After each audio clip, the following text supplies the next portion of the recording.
chers auditeurs de Fréquence Paris Pluriel dans les 106.3 FM, aussi par l'internet www.rfpp.net. Aquí somos, aquí estamos, émission multiethnique pluriculturelle polyglotte depuis Paris pour le monde entier. Et aujourd'hui, c'est le 12e dimanche du mois d'octobre. Sunday afternoon, get it while you can. Come on. FBB Blues.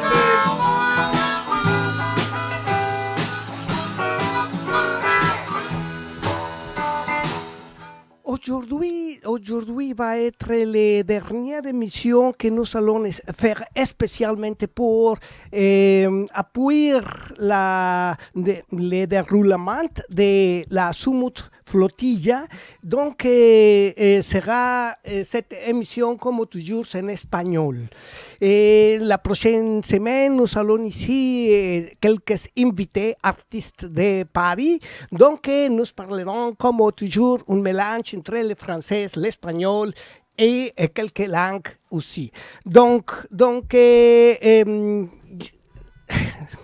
j'espère que déjà été connecté en Amérique. C'est très tôt, trop tôt, yo no sé cómo se dice en francés, mais es muy temprano, pero tenemos ya la certeza de que ha sido grabado en directo este programa a través del internet hasta América Latina. Así es que, pues dándole un saludo a todas las estaciones alternativas del lugar, estamos haciendo un programa especial de apoyo a Palestina, de apoyo a la flotilla Sumut.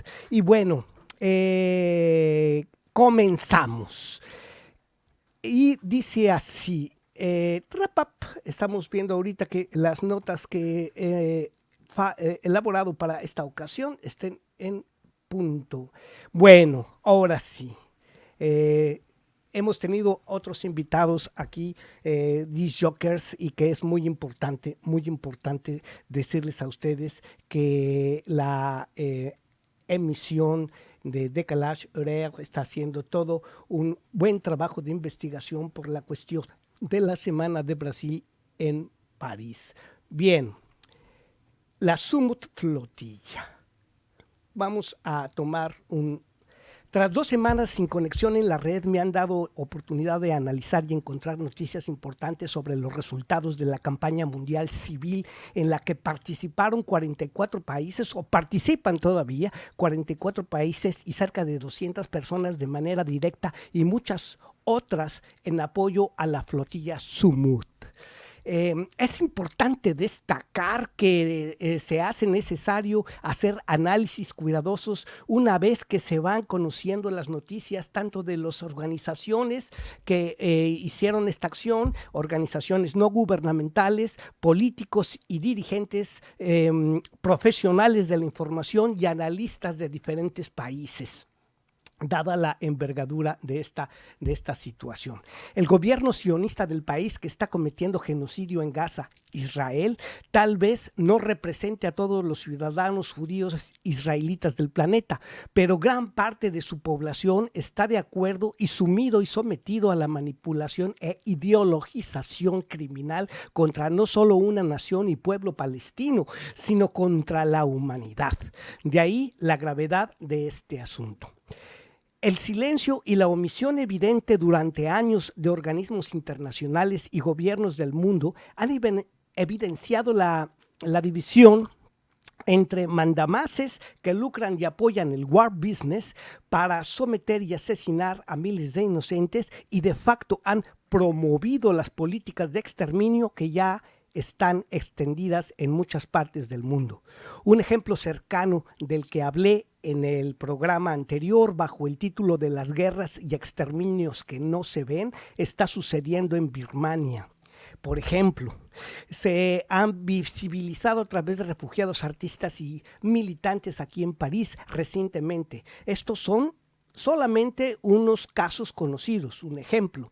El ejemplo de esas declaraciones de dirigentes mundiales las expuse también en la emisión anterior, que pueden consultarse ya en mi sitio oficial de YouTube, Super Bonflight, y que están bajo el título de Aquí somos, aquí estamos.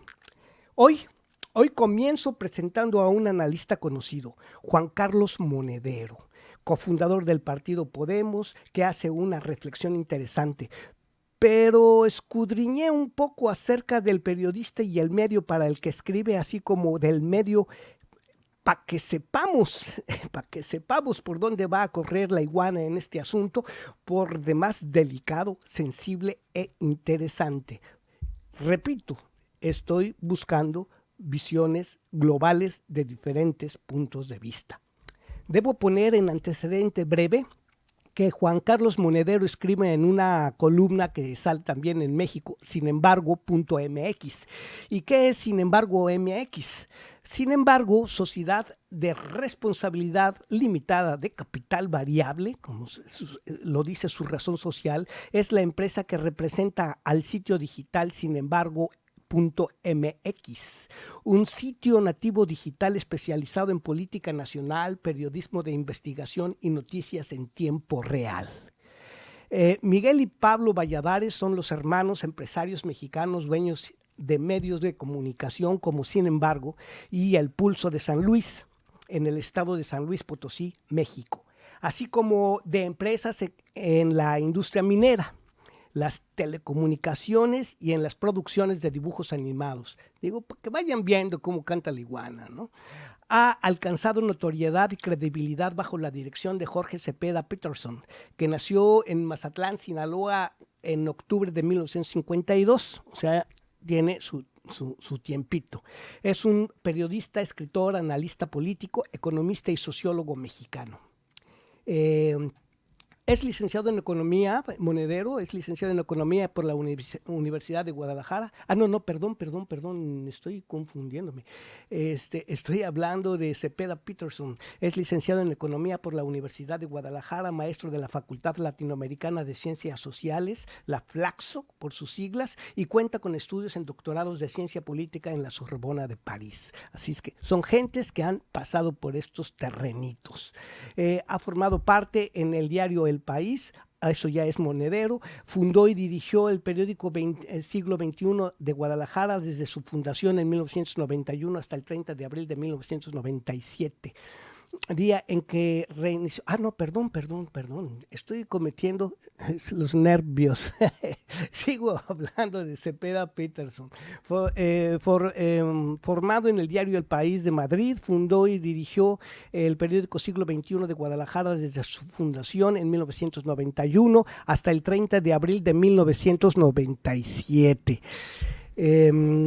Y un día en el que renunció para crear el diario Público.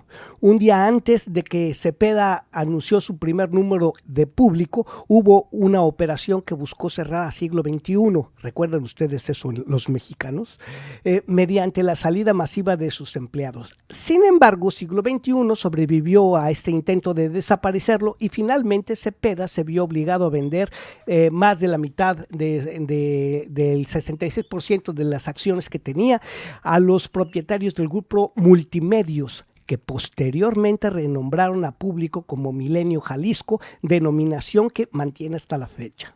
En 1999 deja Público para asumir la subdirección de El Universal en la Ciudad de México, cargo que desempeñaría hasta el año de 2001. Cepeda Peterson fue director editorial de El Universal del 20 de noviembre del 2008 hasta el 2 de diciembre del 2010, cuando fue sustituido por el periodista Roberto Roch. En 2011 fundó el sitio Sin embargo, dedicado al periodismo digital. En 2013 publicó su primera novela, Los Corruptores, un relato público policíaco que integra elementos de periodismo de investigación, la cual fue finalista del premio Hammett. Al año siguiente, su novela Milenia o El fémur más bello del mundo le hizo acreedor al premio Planeta, siendo el primer mexicano galardonado con ese premio. Estoy hablando de Cepeda Peterson. Hasta diciembre de 2014, su columna Reguilete colaboración para el Universal ha sido reproducida en diversos periódicos regionales de México, entre ellos El Informador de Guadalajara, Diario de Yucatán, Pulso de San Luis Potosí, El Sur de Guerrero, El Siglo de Torreón y Tabasco Hoy. Actualmente escribe la columna Pensándolo Bien en la edición para América Latina de El País, diario español, y en el periódico digital Izquierda, sin embargo. Bien, pues esto es a lo que representa el medio que alberga a la columna de Monedero. Juan Carlos Monedero, ahora sí voy a hablar de este periodista porque también no es sencillo decir, ay, es fulanito y lo veto por esto, no, sino ver todo el desempeño profesional y carrera y curso del desarrollo de su pensamiento para que sepamos qué tipo de noticia estamos por conocer. Juan Carlos Monedero Fernández Gala, un nombre muy español, nació en 1963, es un politólogo, político, profesor y presentador español, exdirigente de Podemos, que fue de 2004 a 2015.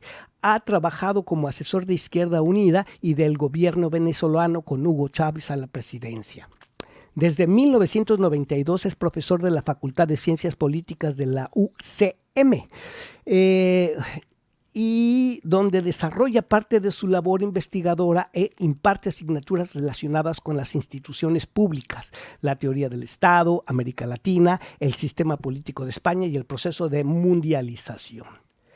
Entre los años 2005 y 2010, durante 5 veranos, fue también profesor visitante de la Universidad Iberoamericana Puebla, impartiendo seminarios de análisis político. Bien, pues esto es la columna que les voy a presentar, que tiene como título Criticar a los gobiernos de izquierda por Gaza. Es importante para ver ese contexto, dar un panorama general de la percepción que se tiene de esta campaña. Como repito, sigue en una segunda fase y es bueno decirles a ustedes que el momento de conceder la palabra, ya sea vía lectura de artículos o vía presentación de participaciones, es precisamente tener un punto amplio de una situación sensible. Bueno, así los dejo con esto que dice así. Saludos, esta es mi columna semanal para, sin embargo, soy Juan Carlos Monedero y se llama Criticar a los gobiernos de izquierda por Gaza. Hay una discusión en todo el mundo progresista acerca de si nuestros gobiernos, en especial los de izquierda, están haciendo lo suficiente para frenar el genocidio en Gaza. Hay una tentación en la opinión crítica de salir a defender a los gobiernos de izquierda porque siempre están bajo el fuego implacable de una derecha y de una extrema derecha que son capaces de defender una cosa o la contraria, con tal de golpear a los gobiernos de Sheinbaum, de Lula, de Petro e incluso los de Pedro Sánchez o de Gabriel Boric, cuando no pocas de sus políticas son muy parecidas o no idénticas a las que desplegaría en muchas ocasiones la derecha. La respuesta es evidente: no, ninguno de nuestros gobiernos, con la salvedad de Colombia, están haciendo nada que realmente impida el genocidio en Gaza. Algunos gobiernos presentan en su favor, como adalides de la oposición al genocidio palestino, declaraciones de enfado del gobierno de Netanyahu, de Donald Trump, por alguna medida que hayan tomado. De hecho, cuando algún gobierno se queja, la respuesta israelí es como si un comando hubiera extraído a Netanyahu de su escondrijo y lo hubiera llevado delante del Tribunal Penal Internacional. Son muy victimistas y son muy exagerados, pese a que nunca, hasta bien entrados los 80, les preocupó ni el Holocausto ni la suerte de los judíos exterminados por los nazis. No nos equivoquemos. Ante una subida del tono del gobierno español sobre Israel, el ministro de Asuntos Exteriores, Gideon Saar, explicó este lunes pasado que Pedro Sánchez lo que intentaba era desviar la atención de los graves escándalos de corrupción mediante una continua campaña anti-israelí y antisemita. Hay que reconocer que los sionistas son buenos amenazando.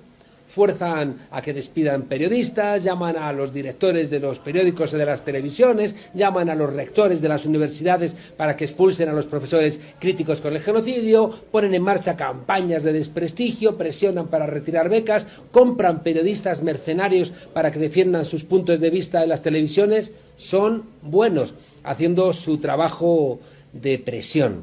Y toda esa presión tiene también detrás pues los dólares, la dependencia militar de buena parte de los países occidentales respecto de los Estados Unidos, y seguramente también hay una presión con la información que haya brindado Pegasus. Y todo esto es lo que explica que gobiernos cuya retórica es claramente contraria al genocidio, pues luego en la realidad no van mucho más lejos de lo que permite el marco diplomático, que si no se fuerza, nunca ese marco diplomático sirve para parar las guerras y mucho menos un genocidio. ¿O es que ya nos hemos olvidado de que Netanyahu bombardeó sin comunicarlo Qatar, ni más ni menos que uno de los principales aliados de Estados Unidos, con la intención práctica de asesinar a los negociadores palestinos? Por supuesto, luego Israel se disculpó con Qatar. No volverá a suceder, salvo que entiendan que quieren volver a hacerlo. Todo en orden. La verdad es que todo esto recuerda demasiado a esa broma del diario satírico español El Mundo Today, donde titulaban: el portavoz de la Oficina de Derechos Humanos de la ONU, Jeremy Lawrence, ha comparecido esta mañana para advertir a Israel de que la organización se está quedando sin eufemismos para referirse a las incursiones militares de Israel en Gaza y ahora también en Líbano. Yo mismo acabo de apurar las existencias de la expresión incursiones militares en este comunicado. Admitía el portavoz, decían en tono tristemente sarcástico e irónico. El gobierno de Colombia de Gustavo Petro demuestra que sí se puede hacer algo más. Esta semana ha expulsado a toda la delegación diplomática de Israel en Bogotá, después de que la flotilla con ayuda humanitaria que viajaba rumbo a Gaza, donde hay 2 ciudadanas colombianas, fuera asaltado por las fuerzas israelíes en aguas internacionales donde Israel no tiene ninguna jurisdicción. Es decir, la detención de los activistas de todo el mundo ha sido un acto de piratería. Petro ya había roto las relaciones diplomáticas con Israel en 2024, manteniéndose un consulado con 40 personas, 4 de ellas con estatus diplomático. Bueno, pues todas estas son las que acaban de recibir la orden de salir del país, y además Petro ha suspendido el Tratado de Libre Comercio con Israel. Sí se pueden tomar decisiones más drásticas. En el caso del gobierno de España, Pedro Sánchez está destacando por hacer declaraciones que pueden parecer rimbombantes, pero que sin embargo no tienen efectos reales.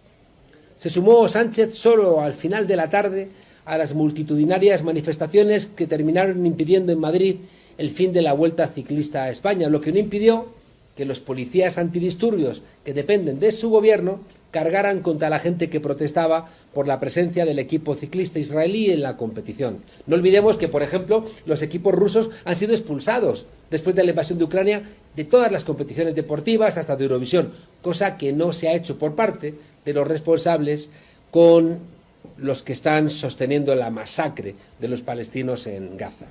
También Sánchez aprobó el pasado 23 de septiembre el embargo, por fin, después de llevar más de un año diciendo que ya no se vendían armas, lo que no era cierto, tristemente. Pero el propio texto del Real Decreto Ley señala que la legislación no hace otra cosa que consolidar restricciones que ya se estaban aplicando. Y para colmo, ha aumentado muchísimo, como para deprisa y corriendo intentar solventar las estrecheces que podría generar ese decreto, pues han aumentado las importaciones de armas y tanques realizadas por España a Israel. 19,8 millones este año 2025. El gobierno, claro, lo ha justificado diciendo que es que hay necesidades de defensa nacional, sacrosantas necesidades, y también programas estratégicos del Ministerio de Defensa, es decir, embargas, pero no embargas. Sin dejar de lado que las bases militares norteamericanas en España tienen la potestad de hacer lo que les dé la gana en ese territorio que es como si fuera norteamericano, cosas del colonialismo que también existen en Europa. Igualmente, el gobierno de Pedro Sánchez se ha quejado ante el gobierno de Netanyahu, e incluso ha hecho declaraciones contundentes. Ha dicho, una cosa es proteger tu país, proteger a tu sociedad, y otra muy distinta, bombardear hospitales y matar de hambre a niños y a niñas inocentes.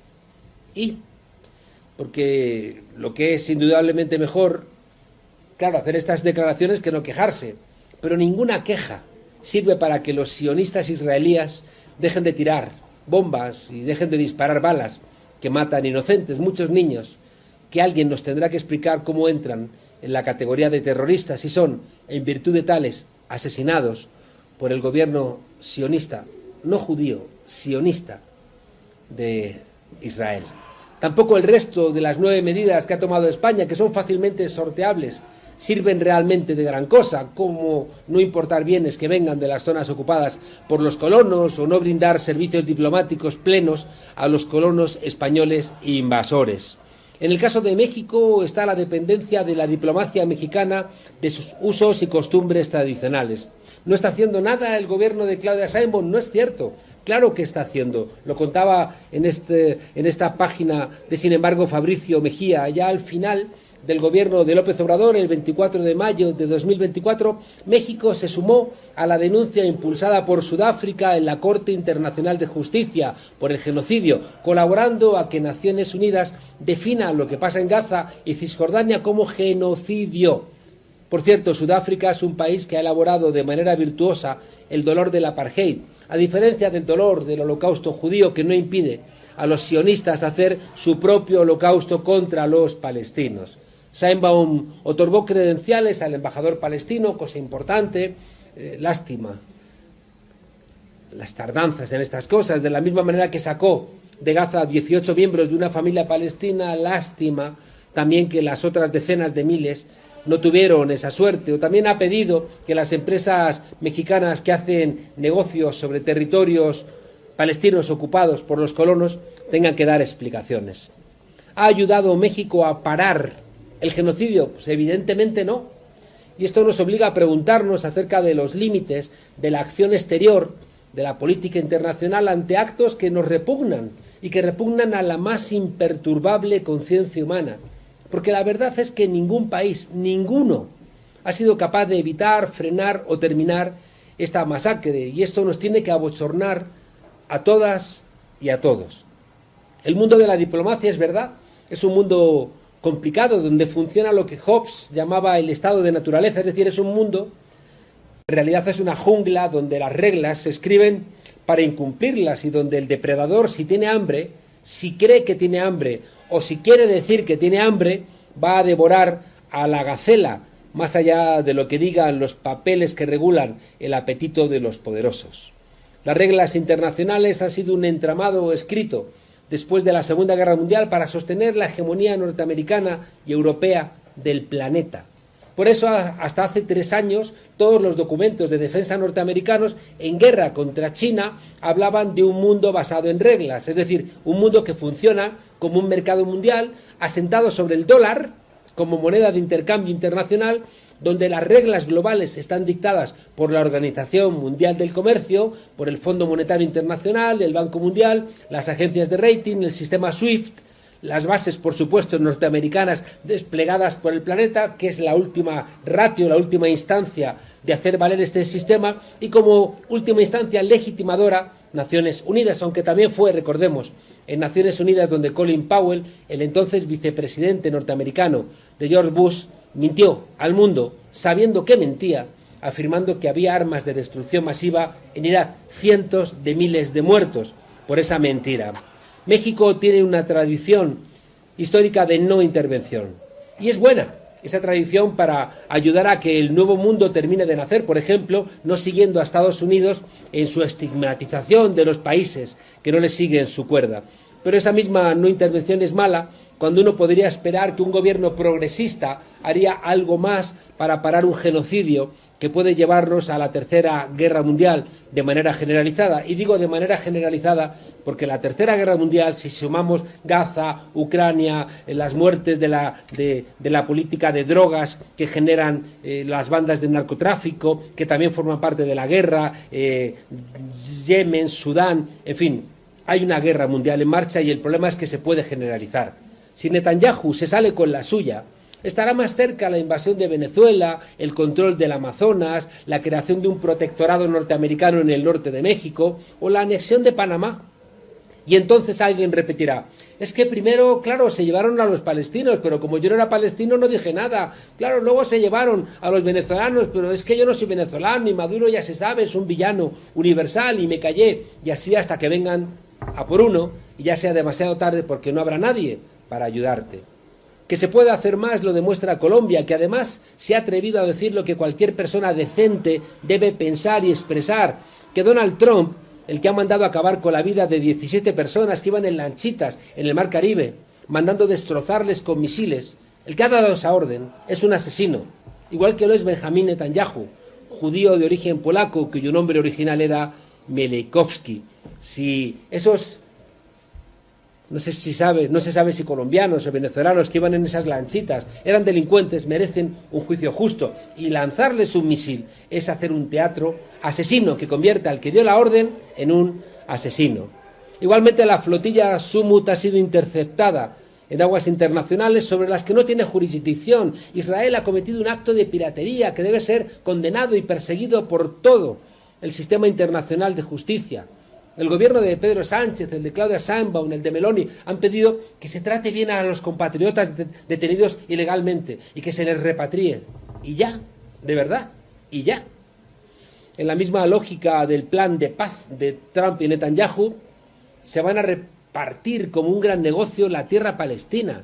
Los culpables no recibirán ningún castigo. Se romperá el suelo palestino en 3 partes, Jerusalén Este, Cisjordania y Gaza, separado por gobiernos de intervención internacional que van a permitir la ocupación. Los negociantes van a hacer sus grandes negocios, Kushner, el yerno de Donald Trump, y las derechas de todo el mundo, cuidado, recibirán un claro mensaje: masacrar a tus adversarios, hacer un genocidio, es un buen negocio. Donald Trump indultó a los golpistas que asaltaron el Capitolio, de manera que el mensaje, de manera similar, era, pues dar un golpe de Estado merece la pena, porque la recompensa es infinitamente más alta que el probable castigo, y si sois castigados, luego cuando nosotros ganemos, os vamos a soltar. Contra Hitler también protestaron los gobiernos de la época, incluso enérgicamente, hasta que bombardeó a esos países y los invadió. Los gobernantes reciben muchas presiones para no molestar a los poderosos. Claudia Sheinbaum, Pedro Sánchez, todos reciben todos los días muchas presiones, y solo hay una herramienta para que los buenos gobernantes hagan lo correcto, que haya millones de ciudadanos en las calles exigiendo que se tomen medidas eficaces. Y ahí es donde se marca la diferencia entre gobernantes que con el pueblo en la calle por millones tomarán la medida correcta, que es entender que hay que cortar radicalmente las relaciones con Israel, o los gobernantes que quieran seguir sembrando de mentiras y confundiendo a su pueblo, que entenderá que quizá no tiene que salir de las calles hasta que logre que haya gobiernos que nos representen y que por tanto hagan valer nuestra voluntad de paz y de justicia. Bueno, puntos de vista, momentos y análisis que tienen mucho conocimiento de la situación. Perdón. Por otro lado, la Global Summit Flotilla, los resultados hasta la semana pasada, como era de esperarse por las amenazas y ataques con drones de las embarcaciones de este proyecto multinacional pacífico y humanitario para romper el cerco genocida en Gaza, las naves fueron interceptadas en una operación de piratas del siglo XXI, como hemos escuchado, por comandos israelitas, deteniendo y abusando arbitrariamente de los tripulantes, detención y privación de libertad y dignidad de ciudadanos de 44 países en aguas internacionales. Es un hecho. Hoy van saliendo al aire los detalles, pero presento algunas informaciones que dan cuenta, primero, en el caso de las nacionales mexicanos, de las reacciones de familiares como del periodista Ernesto Ledesma, simplemente para ver la magnitud del acto criminal del gobierno sionista de Israel. Y cabe señalar, la hermana de Ernesto Ledesma es antropóloga y bien comprometida también, y con una carrera que voy a reseñar en su momento, se expresó de esta manera. Hola, mi nombre es Mayra Ledesma, soy hermana de Ernesto Ledesma, director de Rompeviento TV, quien ha sido liberado aproximadamente como a las 2, 3 de la mañana y junto con toda la delegación mexicana de la Global Sumud Flotilla. Todos se encuentran bien en general.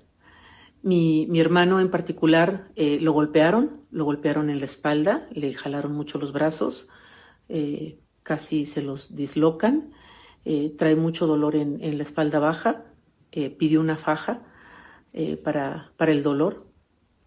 Estamos solicitando que lo puedan revisar, que le den medicamentos. Están trasladándose de Amán hacia Estambul para viajar hacia México. Él me pide que le dé un agradecimiento a toda la gente que ha estado apoyándolo, a él y a toda la flotilla. Su intención de romper el cerco no se cumplió, pues no pudieron llegar las ayudas humanitarias. Sin embargo, se pusieron los ojos sobre Gaza. Ellos pudieron comunicarse con sus familiares y particularmente mi hermano quiere también hacer un reconocimiento y un agradecimiento al embajador de México en Israel, Mauricio. Él va a acompañarles en todo el regreso hacia acá. Quien en boca de mi hermano dijo que había hecho un trabajo estupendo, que incluso él fue también maltratado, que el trato es espantoso adentro de la cárcel. Finalmente pues se ha logrado un objetivo de liberarlos. Por supuesto que lo más importante es detener el genocidio en Gaza. Él también quiere agradecerles a su equipo de Rompeviento, a toda la audiencia, a todas las amistades, pues todo lo que han apoyado. Entonces, vamos a hacer un programa especial a las 7 de la mañana, media hora antes de la mañanera. Por favor, conéctense, porque les tendremos más información.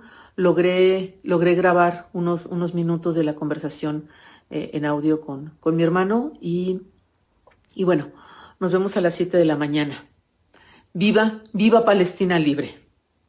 Bien, pues una situación distinta es la que podemos escuchar de lo que sufrieron los miembros de la flotilla, pero otra es precisamente el nudo, la situación puntual de esta misión no se cumplió, pero sí, de verdad se constató que el infierno es más grandote de lo que se está pues diciendo por los medios occidentales, y que la presión que reciben, como lo dijo Monedero, los gobiernos, pues es fuerte.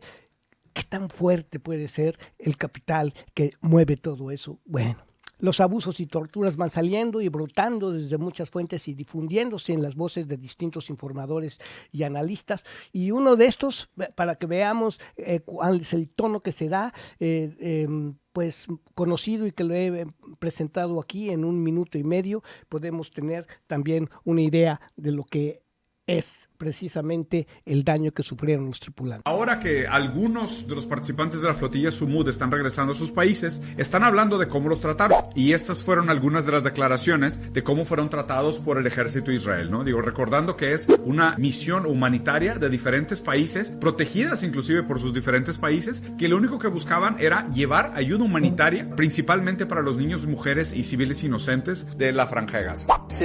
Hepsi bize böyle böcek muamelesi yapmaya kalktılar ama herkese böyle davranıyorlar. Greta'ya çok ağır işkence yaptılar. Evet, Greta'ya zulmettiler. Küçücük çocuk da Greta. Onu süründürdüler, İsrail bayrağını öptürdüler. Yani Naziler ne yaptıysa aynısını yaptılar. Lo que está declarando aquí Ersin Selik, que es un activista que iba en la flotilla, es que pues obviamente pues todos fueron golpeados y maltratados, pero principalmente a Greta Thunberg, no solo la tortura, y la golpearon, sino que aparte le pasaron procesos de humillación. La hicieron gatear en el piso, besar la bandera de Israel mientras la humillaban y le gritaban. Ahorita Greta hizo sus primeras declaraciones hoy en la mañana diciendo que ella podía hablar durante horas de todos los que sufrió a manos del ejército de Israel, pero que eso era lo menos importante, que lo que era realmente importante en este momento era que pues ellos ya dieron testimonio de que realmente el genocidio que se está llevando a cabo es brutal, es grotesco y deberíamos hacer algo urgente al respecto. Es precisamente eso lo que se está buscando, la acción global de la sociedad civil. Lo importante no es solo lo que ha sucedido a los miembros de la flotilla Sumud, porque la razón de su acción humanitaria ha sido denunciar el genocidio y constatar en carne propia la salvaje actividad criminal del gobierno de Israel. Ha habido, no ha habido mesura en el trato, pero ha habido mesura y no como algunas fuentes en complicidad criminal han minimizado y tergiversado. Y esto se ha convertido en una denuncia de quienes han participado en la campaña difamatoria de la acción realizada por los miembros de la flotilla. Y el ejemplo lo presento en la propia voz de Ernesto Ledesma, que además ha iniciado una campaña pública en México para solicitar a la presidenta Sheinbaum romper relaciones con el Estado de Israel, que tendría por consecuencia la salida de representantes de ese gobierno de mi Mexic Rancho de Israel, que si bien fue oportuna la acción del embajador, sería también fuerte el apoyo que hubieran recibido de lejos y que bien, bueno, hemos visto que las relaciones internacionales no son relaciones en defensa de los derechos, sino en términos de mesura de poder.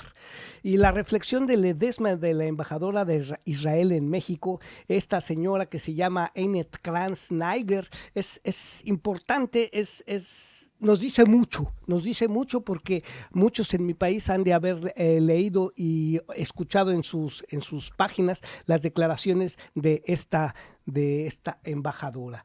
Y bueno, pues que se escuche. Conducta de la embajadora, ¿no? De la embajadora, ya está, ahí está, es Einat Kranz-Neiger, embajadora de Israel en México. Esta mujer no tiene vergüenza, es una grosera, una irresponsable, y ella representa al país genocida más brutal que existe en el mundo entero. Esta mujer, que representa al gobierno de Israel en nuestro país, le debería dar vergüenza estar en México. Usted, señora, no es bienvenida en nuestro país. Y estas publicaciones que hace en sus redes sociales, ahí sí me haces favor de colocar otra vez esta publicación que yo no había visto, apenas ahorita que Violeta la pidió, ni había leído eso. Sí vi estos videos que empezaron a publicar ahí el gobierno de Israel, pero este tipo de comentarios que hace la embajada de Israel en México. Uno, ese gobierno de esta señora que está aquí en nuestro país y que debería irse de México, ¿no? Ya la buscaremos en algún momento, le solicitaremos una entrevista a la embajadora de Israel, a ver si acepta tener una entrevista con nosotros, y lo hizo en términos respetuosos. Nosotros le publicamos una carta después de un comunicado que ellos habían hecho. Evidentemente nunca respondieron, donde le mostrábamos que su gobierno está cometiendo un genocidio contra el pueblo de Israel. Le debería dar vergüenza estar hablando de la ayuda humanitaria que supuestamente están entregando al pueblo palestino en la Franja de Gaza después de los informes de Naciones Unidas. Es verdaderamente inadmisible que un gobierno como el de Israel haya hecho ataques aéreos a través de drones contra la Global Sumud Flotilla, contra embarcaciones precarias. Le debería dar vergüenza estar aquí o en cualquier otro país, ¿cómo se atreven a atacar a delegados de 50 países? Y en este caso, esta señora que está en México, a delegados mexicanas y mexicanos que estábamos en esas embarcaciones. Es una mentira falaz todo lo que están publicando. Y lo vamos a estar denunciando y vamos a solicitar una entrevista con esta señora. Vamos hasta seguir presentando las pruebas, quienes hemos tenido la oportunidad de estar haciendo estas coberturas de este genocidio que no empezó hace 2 años, que ya tiene décadas y que son crímenes de apartheid, crímenes de lesa humanidad y genocidio perpetrado por el gobierno de Israel contra el pueblo palestino de Gaza. Bueno, en corto, algunas de las declaraciones versaron sobre que la flotilla no tenía caso de que llegara porque porque solamente traían 10% de lo que puede cargar un camión de ayuda humanitaria, que son los que están, según ella, entrando a la Franja de Gaza. Se ha visto y se ha documentado que son hileras de camiones que han sufrido agresiones en el momento de repartición de algunos víveres, en fin, cosas que de veras a cualquiera con 2 dedos de frente le suena a una situación de mentira, como dice Ledesma, falaz. Bueno, es el tiempo de escuchar otra opinión, y esta vez de Farid Kahat, que nació en Lima en 1959 y es un académico internacionalista, politólogo, historiador y escritor peruano de ascendencia árabe, precisamente palestina. Es conocido por comunicar en un lenguaje sencillo de entender sus opiniones acerca de la realidad geopolítica. La trayectoria de este señor es licenciado en Sociología por la Pontificia Universidad Católica del Perú y doctor en Gobierno por la Universidad de Texas en Austin. Ha sido miembro de la Comisión Consultiva Ad Hoc del Ministerio de Relaciones Exteriores sobre la determinación de la delimitación marítima con Chile y es profesor de Relaciones Internacionales en la Academia Diplomática del Perú en la Pontificia Universidad Católica de Perú. Este tío ha sido profesor de Relaciones Internacionales en el Centro de Docencia e Investigación Económica en México, así como comentarista en temas internacionales de la CNN en español y conductor de un programa de TV Perú Mundo y Geomundo en el canal público de televisión en Perú. También es columnista en temas internacionales en el diario El Comercio del diario mexicano Reforma, que de las revistas de Agenda Diplomática y Foreign Policy en español, de la página web de la revista American Económica, y conduce el podcast Escena Internacional. Produjo y ha producido por el medio de comunicación digital independiente del canal de YouTube que se llama Comité. Bueno, es simplemente mostrar que son personas que han sido leídas, que tienen espacio en diferentes países y que, bueno, han despertado un respeto y una tradición de expresión de pensamientos que, por mucho que no pudiéramos estar en todo de acuerdo con ellos, saben de lo que están hablando. Y esto es lo que dijo. Cuando la Corte Internacional de Justicia aceptó una demanda por genocidio contra Israel planteada por Sudáfrica, funcionarios israelíes citados por el diario británico The Guardian decían que la Corte Internacional de Justicia tiene un sesgo antisemita. Cuando Netanyahu fue acusado por crímenes de guerra y lesa humanidad por la Corte Penal Internacional, Netanyahu dijo que el fiscal de la Corte era antisemita y que los jueces de la Corte eran comparables a los jueces de la Alemania nazi. Cuando la Corte Internacional de Justicia le ordenó a Israel detener sus ataques sobre Rafah, al sur de Gaza, hace ya más de un año, el diario Jerusalem Post calificó la decisión de antisemita. Cuando España, Irlanda y Noruega reconocieron al Estado palestino, como lo acaba de hacer Francia y el Reino Unido, el canciller israelí, en ese momento, calificó a estos países como, cito, la historia recordará que España, Noruega e Irlanda eligieron recompensar a los asesinos de Hamás. Lo mismo que dijo Netanyahu en la ONU, ¿por qué reconocer al Estado palestino sería una recompensa para Hamás? No queda claro. Israel alega haber aceptado la resolución de partición de 1947, que sugería la creación de un Estado palestino junto a un Estado judío. En ese entonces jamás no existía. ¿Por qué, por ende, estar a favor de la solución de 2 estados sería premiar a Hamás, no tiene sentido alguno. Dicho sea de paso, cuando la ONU nombró una comisión independiente de especialistas profesionales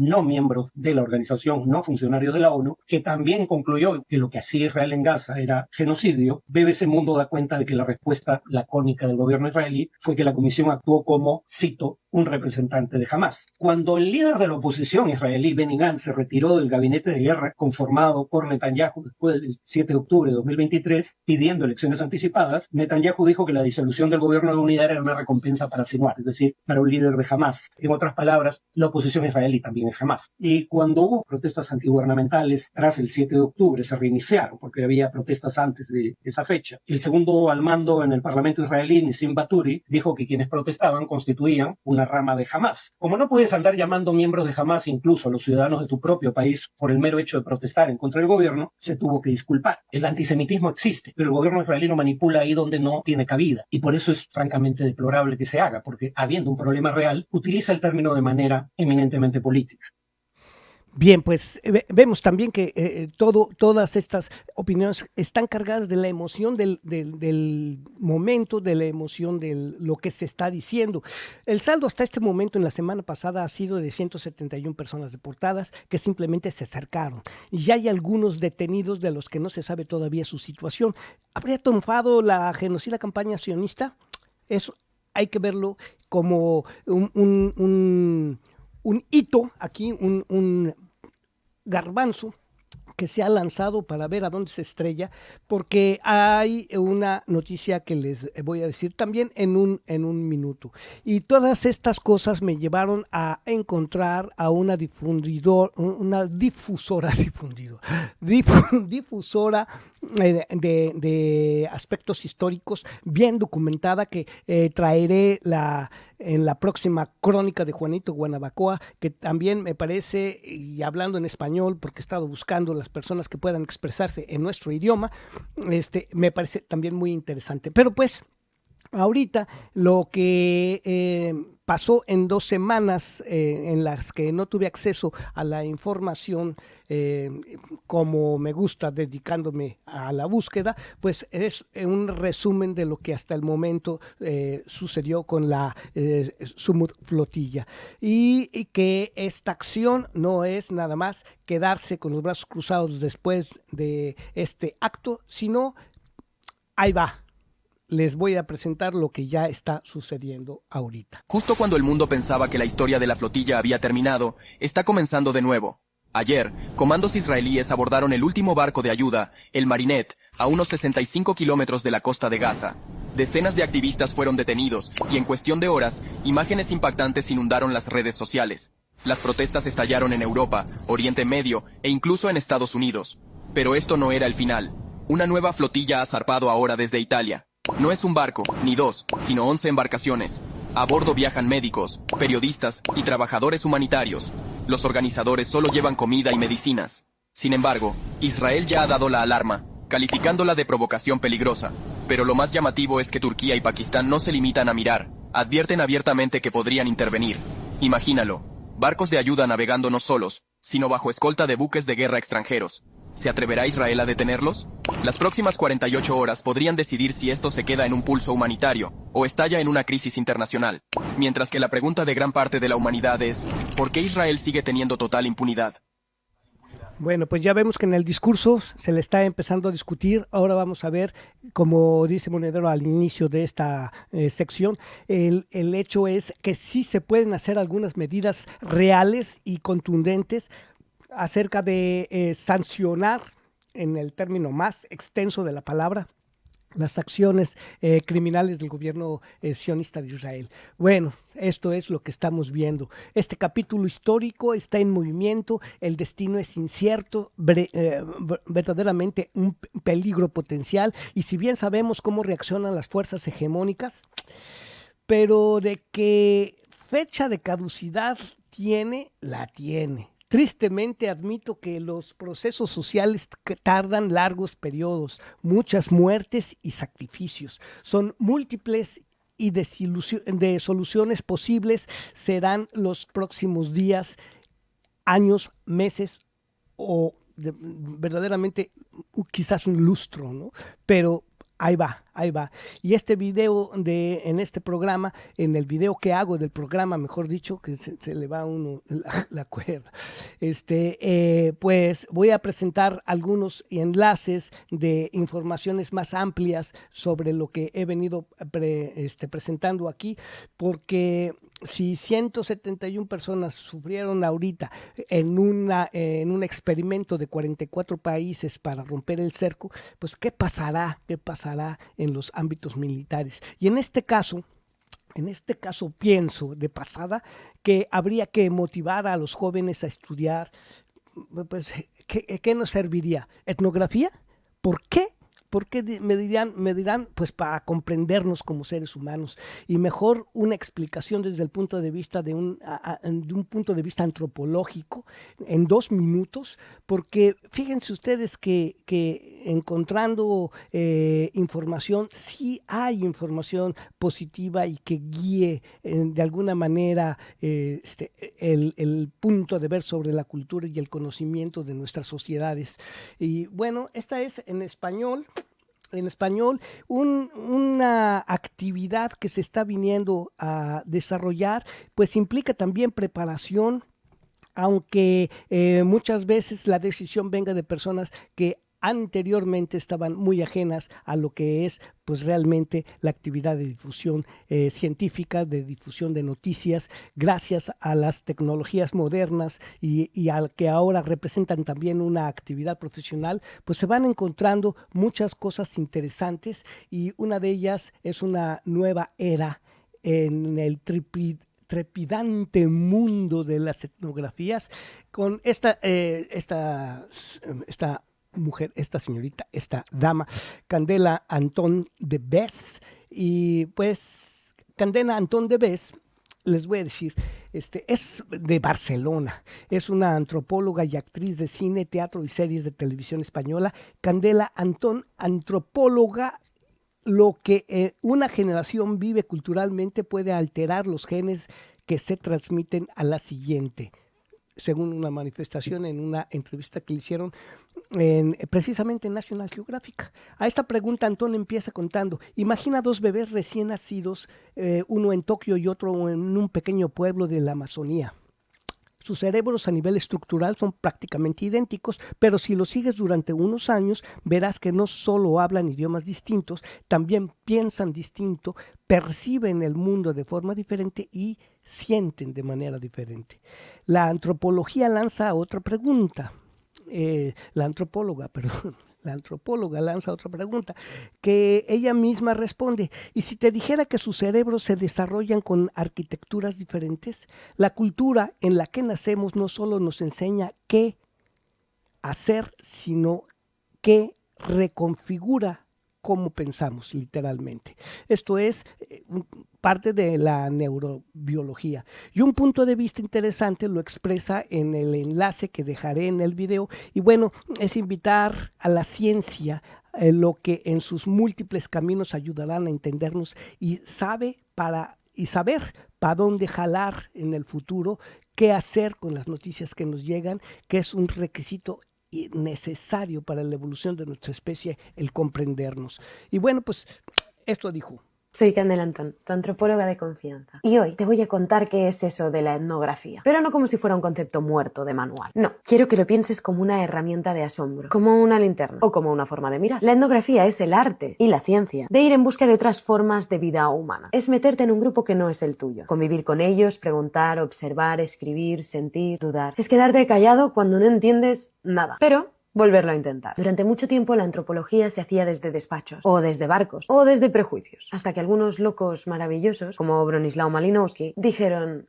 no, hay que ir allí, vivir allí, aprender su idioma, comer su comida, escuchar sin juzgar. Y este pequeño detalle lo cambió todo. Así que la etnografía es eso, una experiencia prolongada de inmersión en una cultura distinta, con la intención, nada desdeñable, de comprenderla desde dentro. No para idealizarla ni romantizarla, aunque tampoco para convertirla solamente en datos, sino para entender cómo se construyen los significados que dan sentido a estas vidas. Se observan los gestos, los silencios, los rituales, las relaciones. Se hacen entrevistas, notas de campo, mapas sociales, pero también se cocina, se baila, se enferma con ellos, porque entender no es solo pensar, también es sentir cómo sienten estas personas. Tampoco se trata de mirar a los otros como si fueran exóticos o lejanos. La etnografía también podría llegar a aplicarse a lo propio, a tu barrio, a una familia, a tu comunidad. Pero el punto clave sería este: colocarte en una posición de extrañeza y desde ahí preguntar por qué el mundo es como es y no de otra manera. ¿Y cómo se escribe entonces una etnografía? Pues a veces es un informe detallado, a veces es una especie de relato sensorial, pero siempre debe tener esta pregunta de fondo: ¿cómo viven, sienten, creen, sueñan y sufren los humanos que no somos nosotros? También vale vernos a nosotros mismos desde fuera. Pues bien, en esta serie de vídeos te voy a contar algunas de las etnografías más potentes que se han hecho a lo largo de la historia de la antropología. Vamos a viajar juntas a las Islas Trobriand con Malinowski, vamos a llegar muy lejos con Boas, o también viajaremos a la adolescencia samoana con Margaret Mead, y también a muchos otros mundos reales, vividos y documentados. ¿Y a ti? ¿A quién te gustaría observar como si fueras un etnógrafo? Déjamelo en los comentarios y nos vemos en el próximo vídeo. ¡Chao, pescado!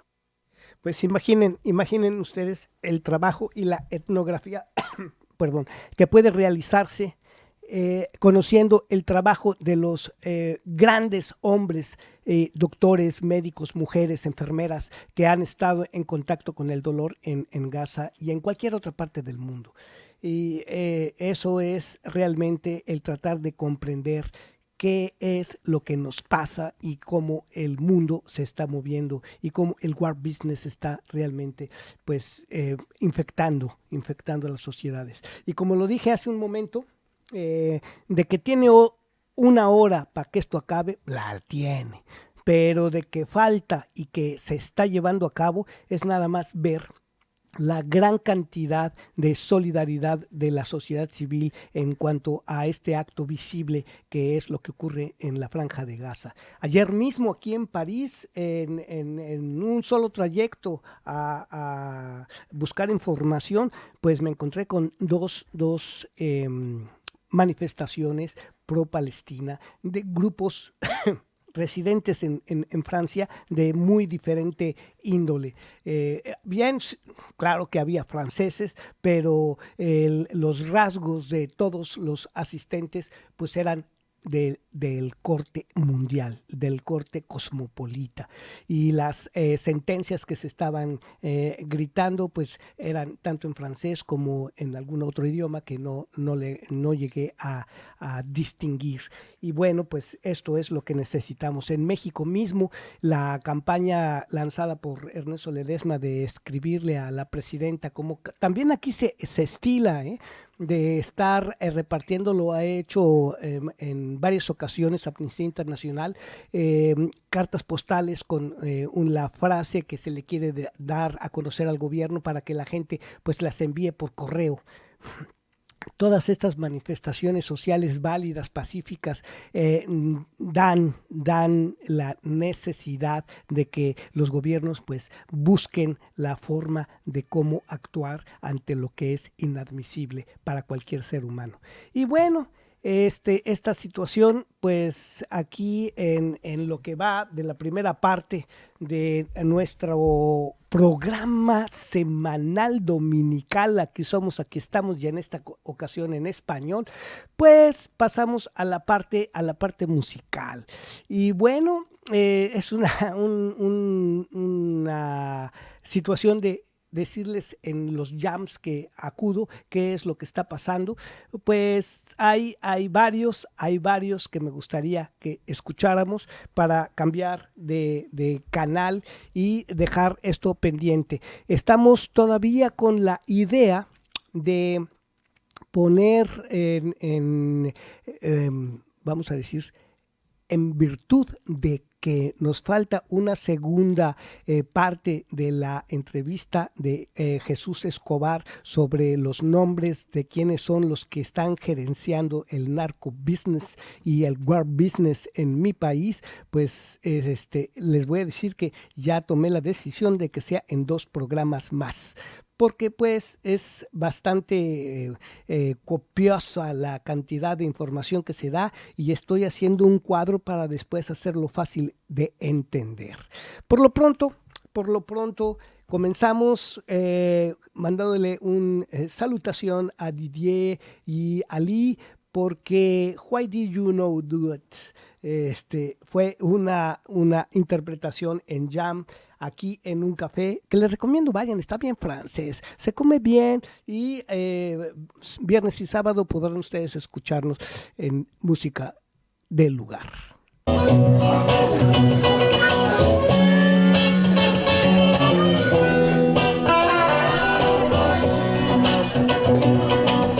My friends listen to the fiancé. They listen ever more every day. But they'll never understand it. Because of no accident you plan it. What did you do? What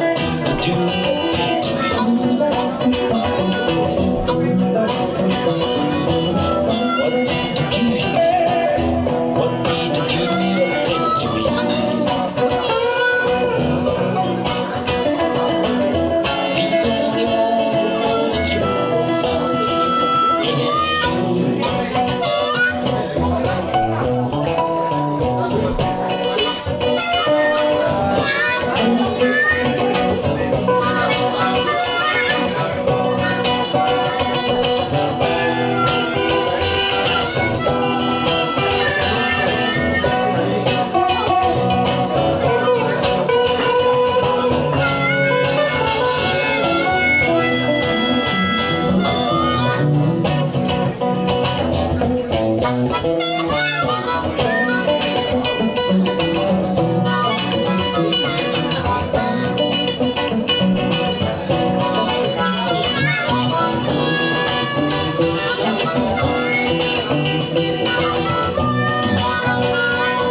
Bueno, pues fue el pedacito para decirles a ustedes que estoy haciendo un recuento de todo lo que se ha hecho últimamente en el Café Blanche, porque realmente son muchas apariciones que hemos tenido y pues vale la pena irlas sacando. Muchas de ellas pues están grabadas por algunos amigos, otras estoy recuperando los videos que se hacen en cámara fija que ponemos ahí, que hay que rescatarlos y editarlos un poco, y bueno, todas estas cuestiones que hacen de la vida artística pues un espectáculo tanto visual como auditivo.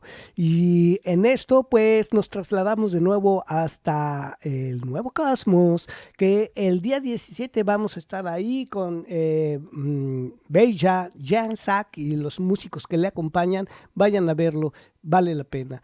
Y esto pasó así.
Bueno, como me han sugerido ahorita en una llamada, hay gente interesada que quiere que se repita la entrevista completa, porque si la hago en dos partes, como ya la presenté hace 4 semanas, pues la gente va a perder el hilo. Así es que, pues, atendiendo a esa petición, pues voy a repetir quién está la élite y el peligro de los que están detrás del narco business.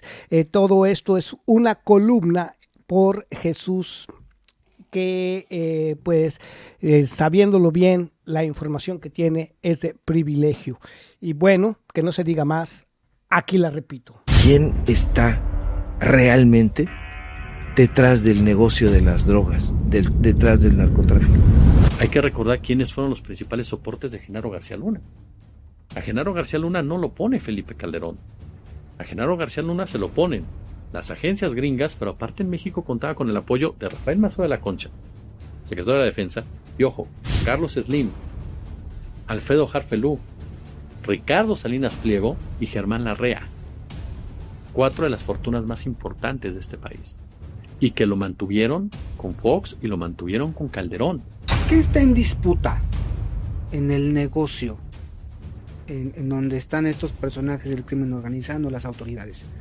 El negocio de las drogas. ¿Es un asunto de dinero o es un asunto de control? Felipe Calderón, por ejemplo, lanza una guerra en contra de la población, en contra de la gente pobre, no en contra de los cárteles, no en contra de las drogas. ¿Por qué? Porque había que ejercer una necropolítica que permitiera al neoliberalismo precarizar tu trabajo, precarizar tus derechos, perder tus propiedades y que te vendieran absolutamente todo.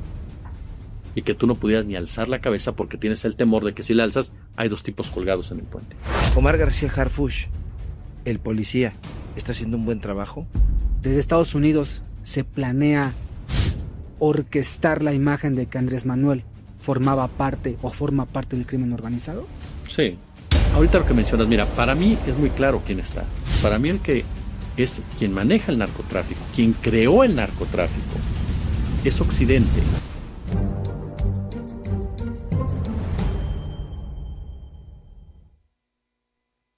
Hola, ¿qué tal amigos? Bienvenidos a un capítulo más de Datos Duros Podcast, un espacio en donde no se habla con medias tintas. Aquí no hay entrevistas a modo, aquí no somos presas del teleprompter, ni hacemos montajes, ni nos ponemos peluca. Aquí hablamos directamente como debe de ser, con datos duros. Y para mí, como siempre, es un verdadero placer presentar a mi compañero, aunque no le gusta que le diga maestro, pero pues yo no le hago caso. El maestro, Ricardo Sevilla, ¿cómo estás?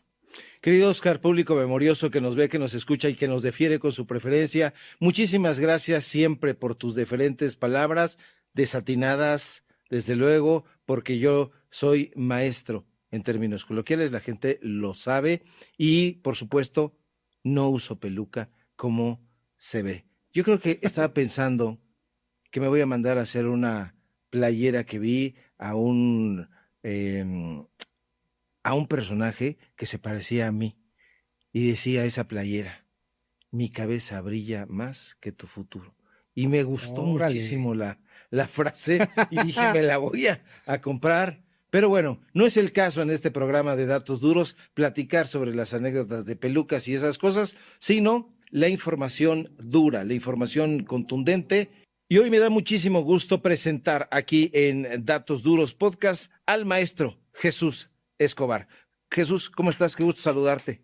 No, hombre, para mí siempre es un placer saludarte, querido Ricardo, y querido Oscar, siempre es un gusto verte, por supuesto. Y aquí, feliz para platicar con ustedes. Qué bueno, porque el tema que hoy nos compete, Jesús, es un tema espinoso, un tema lacerante y un tema que ha sido evadido por muchísimas personas, sobre todo en los distintos órdenes de gobierno, no solamente en esta administración, hay que decirlo, sino en otras administraciones, que es el tema del narcotráfico, el tema del crimen organizado.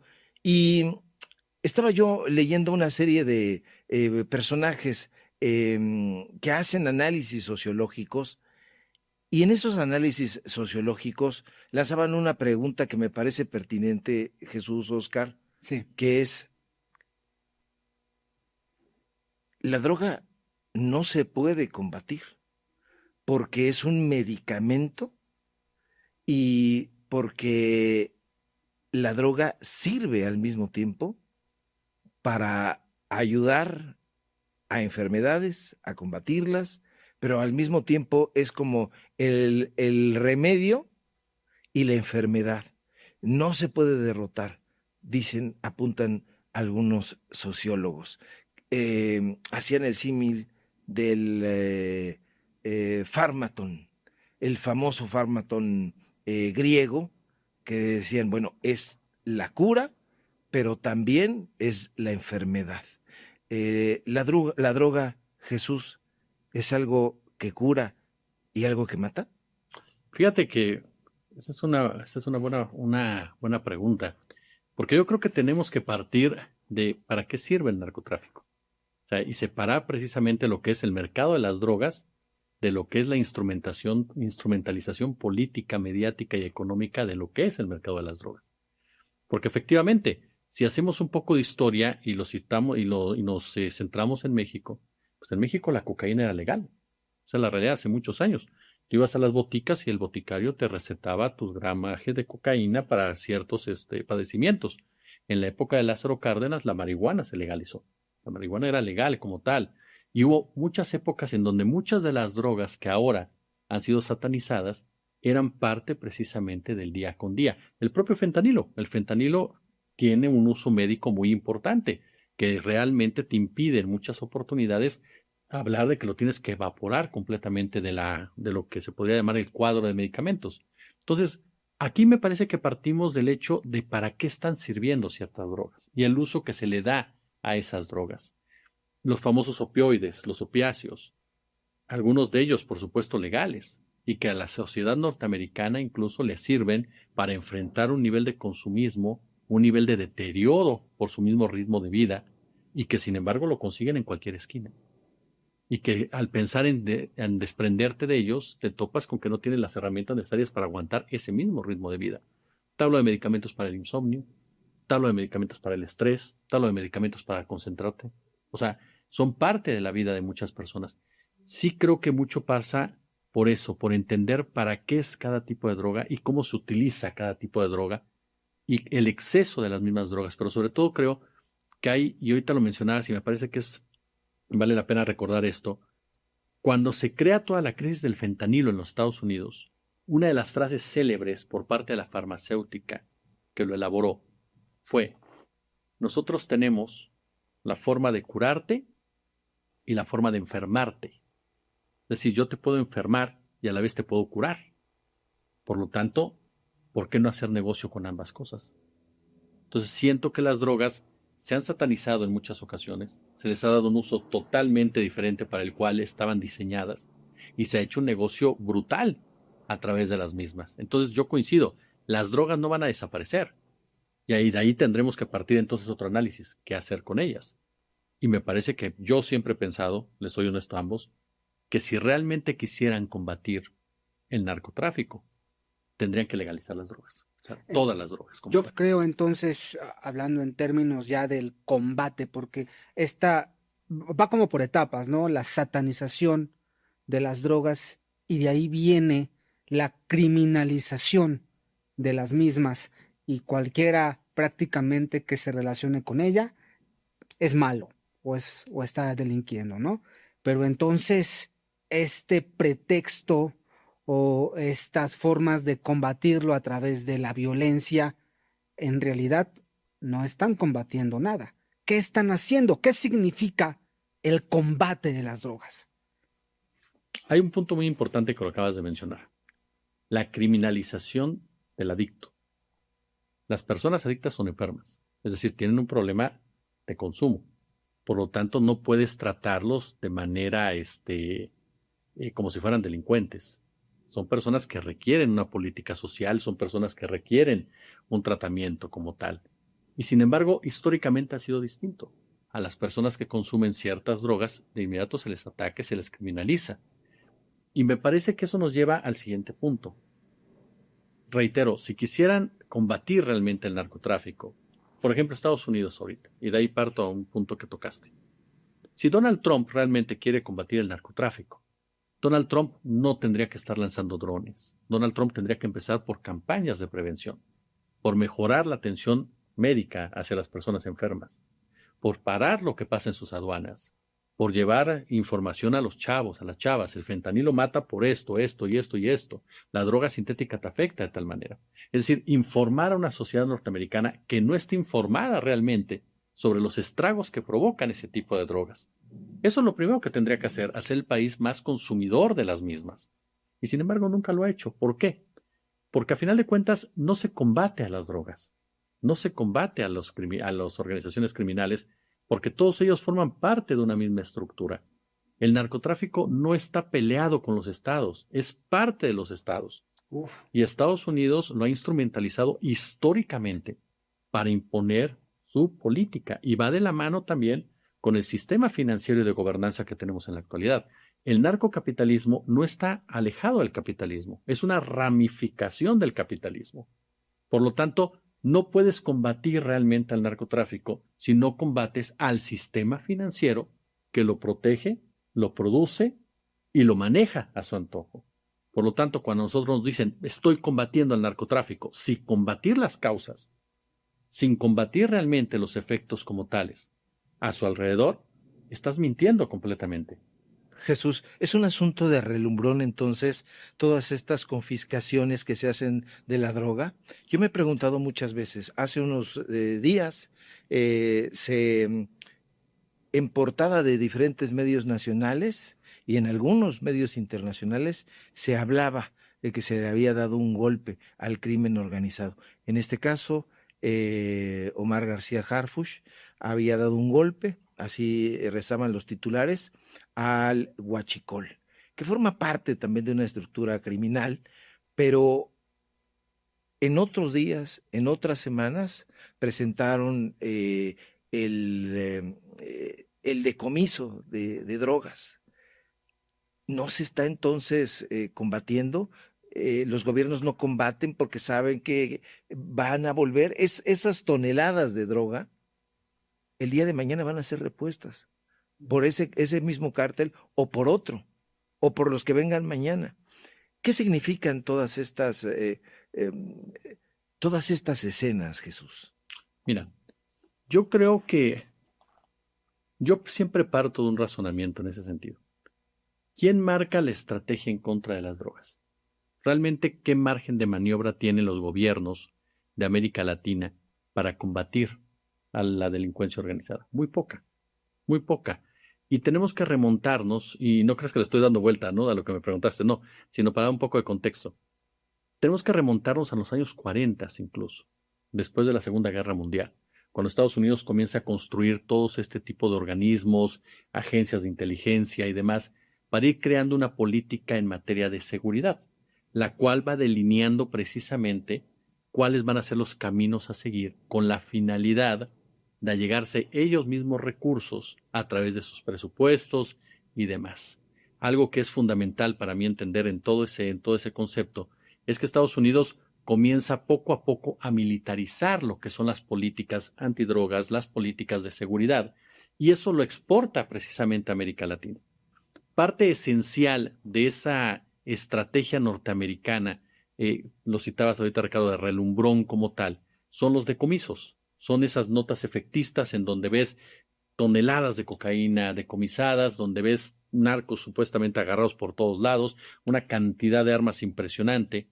Pero la gran pregunta que muchas veces tendríamos que hacernos, ya trasladándonos en la época actual, es ¿qué tanto impacta realmente en la estructura del crimen organizado?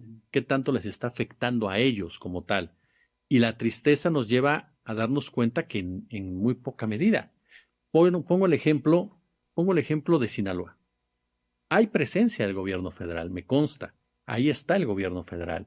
Lo hemos visto, ahí está Harfuch, ahí está el ejército, ahí está la marina. Han detenido a miles de personas. El último reporte de Omar García es miles de personas.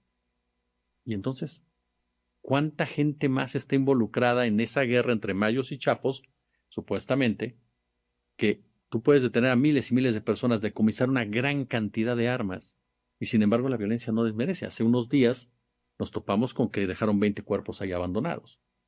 Entonces, a mí me parece que en ese punto el presidente Andrés Manuel López Obrador tenía toda la razón. Tú no puedes ganarle la carrera al crimen organizado si no atiendes las causas, si no vas a las causas originales del problema.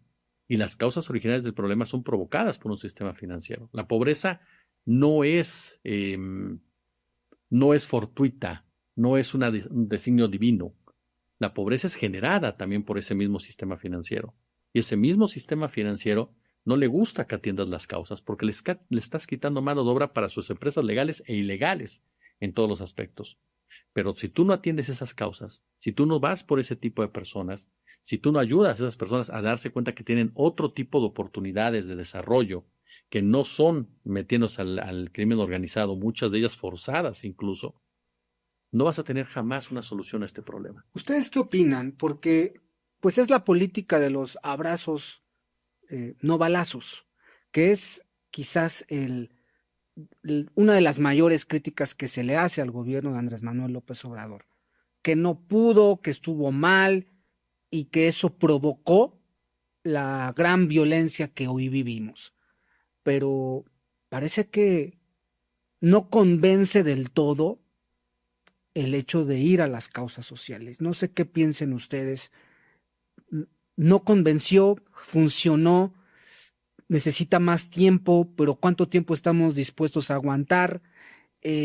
¿Cuántos son esos factores que intervienen para que la violencia no cese? Creo que es hablar de una política de abrazos no balazos en medio de un contexto casi de guerra. Híjole, puede ser muy difícil de digerir, ¿no?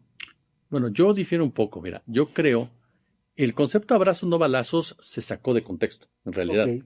Y fue utilizado por la derecha particularmente, por la comentocracia, para efectivamente darle idea o la imagen que el presidente López Obrador se la pasaba abrazando delincuentes. Sí, que no combatió ni nada. Que no combatió, que no hizo absolutamente nada. Sí. Y que incluso se basaban mucho en esta fotografía o imagen o video de la mamá del Chapo Guzmán saludándolo, ¿no? Uh-huh.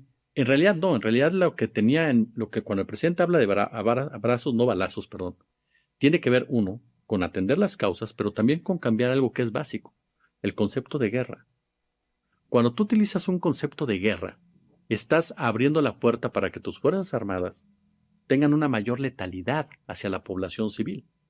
Porque no importa si eres delincuente o no, eres población civil. Entonces tus fuerzas armadas tienen mayores libertades de actuar de una forma sumamente cuestionable.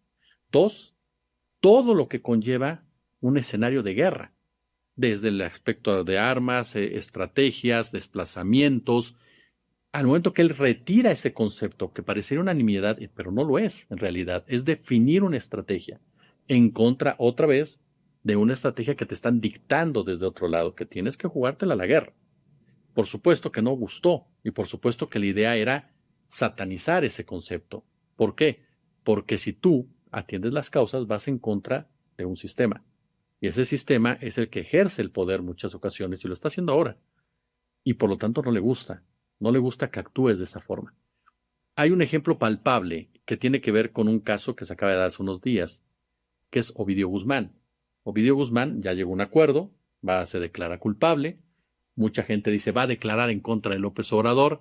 Yo tengo mis asegúnes en ese sentido, pero a lo que voy con ese ejemplo es, ¿recuerdan cómo fue la detención de Ovidio Guzmán? Es la que mayor letalidad le ha costado al ejército mexicano. Así es. 10 soldados perdieron la vida. Yo no sé dónde estuvieron los abrazos. O sea, lo que pasa es que no caían en excesos como en otras ocasiones con Felipe Calderón o Enrique Peña Nieto, en donde la violencia permeaba mucho más a la sociedad. Ahora, ¿vamos a decir que fue una estrategia perfecta? No, no lo fue. Por supuesto que hubo errores. El mejor ejemplo de eso es Chiapas, una entidad en donde la sociedad sufrió en carne propia la agresión y violencia del crimen organizado ante la indiferencia o complicidad de autoridades. Por supuesto que hubo fallas en ese sentido.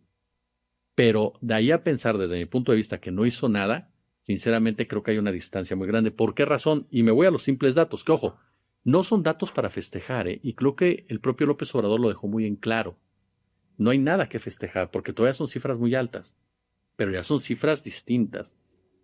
Felipe Calderón toma el país en 10,000 homicidios. Se va hasta 26,000 homicidios. Peña Nieto lo agarra en 26,000 y se va a 36,000. López Obrador lo agarra en 36,000 y lo rebaja a 28. O sea, sí hay una disminución con una estrategia que buscas atender más las causas y que busca sobre todo retirar la letalidad de las Fuerzas Armadas y Policíacas, que a la postre tienen un impacto mayor entre la población civil. Entonces me parece que eso es básico entenderlo en el caso de la estrategia de Andrés Manuel López Obrador. Ahora, cambia con la doctora Claudia Sheinbaum, se le agrega más que cambiar. ¿Cuál es el fundamento de eso? Rosicela Rodríguez. Rosicela Rodríguez es una secretaria de seguridad mucho más humana, mucho más sensible, mucho más de diálogo. Aquí llega un policía, porque Omar García Harfuch es un policía. Aunque lo hayan hecho senador y todo, Omar es un policía, es un hombre de estrategias policíacas, ideas militares. Entonces, por supuesto que él lleva a cabo un trabajo policíaco, un trabajo de inteligencia, un trabajo de enfrentamiento, un trabajo que busca cerrar esa pinza que el presidente López Obrador utilizaba de otra manera. A mí me parece que es una estrategia que se complementa en muchos sentidos, en muchos aspectos, y en otros, por supuesto, genera cierta controversia, porque siempre habrán esas voces que digan, bueno, ¿para quién estás actuando? ¿Para el norte? Que el norte te aplauda, que el norte te diga, ok, estás trabajando bien, o lo estás haciendo para tener un impacto directo en tu población, ¿no? Y yo creo que mucho va a depender el resultado en esa estrategia de cómo pasa en Sinaloa, cómo termina Sinaloa, cómo termina Chiapas, cómo termina Guerrero y cómo termina Michoacán. 4 estados en donde Omar García Harfuch ha puesto particularmente atención por la presencia de estas empresas criminales que operan en cada uno de ellos. Yo pienso que era una metáfora. Los abrazos no balazos no era algo que, como tú bien apuntas, pensar hacer el expresidente López Obrador, salir de Palacio Nacional, ir a buscar a los jefes criminales y darles abrazos y no balazos. A mí me parece tomado al pie de la letra, de manera taimada por parte de esta comentocracia de la que se está hablando. Omar García Harfuch, el policía, ¿está haciendo un buen trabajo? Yo creo que sí. Fíjate que yo no soy fan de Omar García Harfuch, lo tengo que reconocer. Siempre lo he dicho en mi canal de YouTube y demás. Incluso yo fui de los que cuestioné mucho su candidatura para jefe de gobierno, al considerar que un hombre de un partido de izquierda no coincide mucho con un personaje de formación policíaca militar, como es Omar García Harfuch. Pero García Harfuch dio buenos resultados en la Ciudad de México. Fue un hombre que aportó mucho en ese sentido en la seguridad con las estrategias que hizo. Y es un hombre muy importante para la doctora Claudia Sheinbaum. Es una piedra angular para el éxito o fracaso del gobierno actual a nivel federal. Le tiene toda la confianza del mundo. Es uno de sus hombres claves. Y en ese sentido, empiezas a analizar el trabajo de Harfuch y me parece que lo está haciendo bien dentro de sus propias herramientas. Pero hay 2 factores para mí que van a ser determinantes también. Que lo dejen llegar a fondo. Este último tema que mencionabas del huachicoleo, hay una frase muy interesante cuando él menciona autoridades federales, autoridades estatales protegiendo a estos grupos. Entonces, aquí ya estamos hablando de gente vinculada a la 4T. Y si a Omar García Harfuch lo dejan llegar, sin duda alguna que los golpes que va a poner van a ser contundentes para disminuir la violencia. Que a final de cuentas, eso es a lo más que podemos aspirar tristemente como país. Al controlar el narcotráfico de Estados Unidos, al manipular a Estados Unidos el narcotráfico, al instrumentalizarlo políticamente, el narcotráfico no se va a acabar nunca mientras Estados Unidos no quiera. Lo único que a ti te queda como país es, dentro de esos márgenes de maniobra, poder disminuir la violencia y dejar que ya no afecte a tu sociedad de la manera como lo hace en la actualidad, en donde lamentablemente hoy por hoy sí hay localidades en varios puntos de nuestro país que hoy por hoy siguen padeciendo niveles que son inaceptables en todos los sentidos. Lo que pasa, reitero, Chiapas, en donde hay gente que abiertamente, con todo y que han comenzado los operativos de este grupo Pacal y todo ello, hay gente que se ha quedado atrapada en tiroteos. Lo que pasa con los Tula, que de repente llega un grupo delictivo como el Cártel de Jalisco y los quiere someter para que vendan completamente sus propiedades, o lo que llega a pasar en Guanajuato de repente, en donde se les ocurre disparar en contra de la población civil. O sea, ese tipo de cosas, por supuesto, se siguen presentando. y disminuirlas es fundamental. Uno de los puntos que yo veo que puede jugarle en contra es cuánta de esta violencia realmente es criminal y cuánta criminal me refiero a que proceda de un interés como tal de disputa de plazas, de disputa de territorios, y cuánta realmente es violencia política. Porque los cárteles son una instrumentación narrativa en muchos sentidos, partiendo del propio gobierno de los Estados Unidos. Los que bautizó todo esto como cárteles fue la DEA. Esa es la realidad.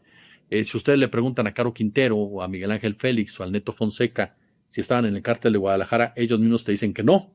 Ellos te dicen que no tenían ni idea que así se llamaba esa organización criminal. Si tú le preguntas, los chapitos, ustedes recuerdan que sacaron una carta en donde cuando les preguntan sobre el cártel de Sinaloa, ellos dicen el cártel de Sinaloa no existe.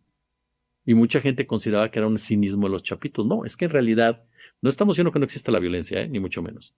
No, es que en realidad la estructura de los cárteles o la imagen de los cárteles es parte de una narrativa norteamericana y es parte de una forma de construir un enemigo que es muy común en los Estados Unidos para enfocar los combates en contra de él. Pero no tiene realmente un sustento como tal. Yo en alguna ocasión le decía a un amigo, ¿tú crees que el Mayo Zambada es el líder del cártel de Sinaloa? Y él me decía, sí. Y me quedé pensando y dije, la pregunta la hice mal. Lo que tendremos que preguntarnos es, ¿qué es el cártel de Sinaloa? Y ya cuando vas entendiendo qué es un cártel como tal, entonces te das cuenta que ya el Mayo, pues ya no sería el jefe de algo así, de algo que tiene tecnología, economía, mercadotecnia, política, campos de concentración, campos de reclutamiento, campos de exterminio, que tiene capacidades incluso para lavar dinero en el sistema global, a nivel financiero, el sistema financiero global, perdón, pues ya no puede decir, lo digo con todo respeto, una persona que esté escondida en la sierra quien maneje todo eso. De hecho, siempre se maneja esa historia, el campesino o el hombre que era sumamente pobre, que apenas, pues yo escuchaba historias del Chapo, que apenas si podía escribir o ni siquiera leer sabía. Siempre es esta misma novela del hombre pobre, sumamente pobre, que empieza a escalar hasta convertirse en el gran capo, ¿no? El que prácticamente hace un narcogobierno y tiene un alcance hasta de un continente a otro. Siempre es esa narrativa, ¿no? Es parte de esta,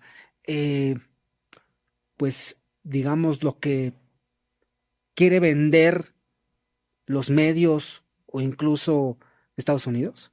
Yo les voy a poner ejemplo. Pablo Escobar. Si revisamos la estructura de Pablo Escobar, vamos a encontrar una similitud con el Chapo Guzmán. Los dos proceden de escasos estratos sociales bajos porque hay que criminalizar la pobreza. Así es. Por supuesto hay que criminalizarla. Los malos salen de la pobreza. O sea, los malos no son los güeros de Wall Street o la gente con traje caro, ¿no? O corbata de seda. Ellos no son malos. No, los malos son los que están fregados desde niños, que tienen que hacerse criminales para sobrevivir. Ellos son los malos del cuento, ¿no? 2, tiene por supuesto un carácter fuerte. De repente es violento, pero es brillante. Tienen un IQ impresionante. Y lo mejor, alcanzan niveles de riqueza que poca gente ve. Yo recuerdo cuando el Chapo Guzmán lo incluyeron a la lista de Forbes, mi pregunta es, ¿dónde está todo ese dinero? Porque hoy por hoy no sabemos dónde quedó toda esa lana, $1,000 millones. O sea, no se van a borrar de la faz de la tierra nada más porque sí. Y los hijos dicen que ellos no tienen ese dinero. Entonces, ¿dónde quedó ese dinero? Amado Carrillo, cuando fallece, perdón que un poco nada me decía ahí, Vicente Carrillo, hijo, recuerda que cuando él fue a reclamar a Banco Anáhuac, en donde estaba el famoso Divino y todo ese grupo, sí. Ahí le dijeron, sabiendo que eran socios, o sea, que había dinero a su padre ahí le dijeron casi como los Simpson, pues fue al dinero, ¿no? Aquí no hay dinero. Aquí ya no está el dinero de tu papá. Entonces, si nos damos cuenta, te topas ahora, regreso a ese punto, a esa construcción narrativa, que es similar. En Colombia, el Popeye, sicario salvaje, brutal. En México, la Barbie. En Colombia, Oscar Naranjo, superpolicía. En México, García Luna, González Calderoni. Es decir, te vas topando siempre con las mismas figuras y construcciones narrativas para crear una novela muy dolorosa, muy dura, pero una novela a final de cuentas, porque lo que estás creando es eso. Estos personajes han caído todos. Eso es otra de las cosas que a mí me impresiona. Desde el León de la Sierra, Pedro Avilés, y si quieren nos podemos ir más atrás con el Pablotas y la Nacho Jason Juárez, para acá han caído todos. Están muertos o detenidos. El negocio sigue exactamente igual. El Mayo Zambada alguna vez en una entrevista con el maestro Julio Scherer decía, es que siempre va a haber alguien detrás, ¿no?, que nos va a sustituir.